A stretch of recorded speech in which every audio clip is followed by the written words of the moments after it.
This handout picture released on September 21, 2022 by the Kremlin shows Russian President Vladimir Putin speaking during a televised address to the nation in Moscow, AFP. Russian President Vladimir Putin on Wednesday surveyed drills carried out by his nuclear-capable forces as Moscow pressed unfounded claims to India and China that Ukraine was developing a dirty bomb. The drills are the latest in a series of escalatory comments from Moscow and Putin, who observed the drills from a control room, that the 8-month conflict in Ukraine could turn nuclear. Under the leadership of Vladimir Putin, a training session was held with ground, sea and air strategic deterrence forces, during which practical launches of ballistic and cruise missiles took place, the Kremlin said in a statement.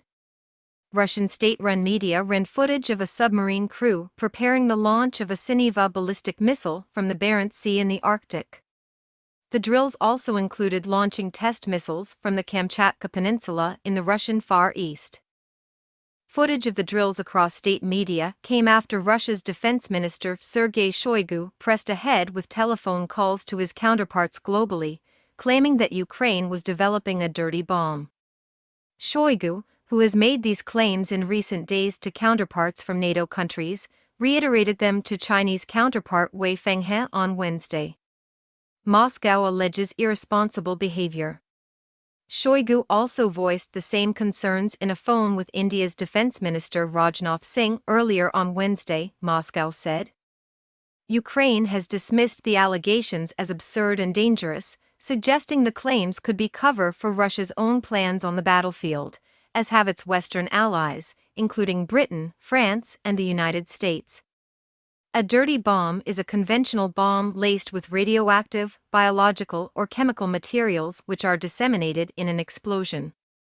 Kremlin spokesman Dmitry Peskov told reporters earlier Wednesday that Russia had information pertaining to the existing threat of Ukraine using a dirty bomb and that Kiev was preparing for such a terrorist act of sabotage.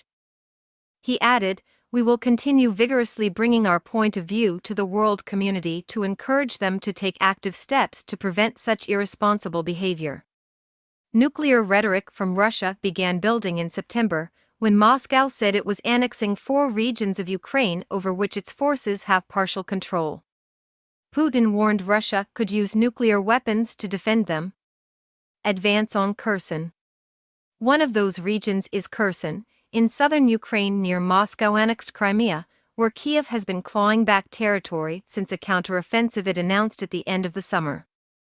Russian-backed authorities in recent days urged residents to flee what they say is an oncoming onslaught. They claim to have turned the city of Kherson into a fortress, vowing to defend it at all costs. A Moscow-installed official in the region, Vladimir Saldo, said Wednesday that at least 70,000 people have left their homes within the last week. Ukraine's capture of the Kherson region would give Kiev back important access to the Sea of Azov. It would also cut off Moscow's land bridge to Russian-annexed Crimea. Saldo banned entry to the right bank area of the region for a period of 7 days due to the tense situation on the contact line, according to a statement on his social media on Wednesday. Russia's offensive to capture Ukrainian territory spurred a wave of international solidarity with Kiev, including hundreds of foreigners who volunteered to help fend off Russian advances. Kiev said Wednesday that Russia had returned the remains of U.S. citizen Joshua Allen Jones, who was killed fighting Moscow's forces in August, along with 10 Ukrainian servicemen in a prisoner swap.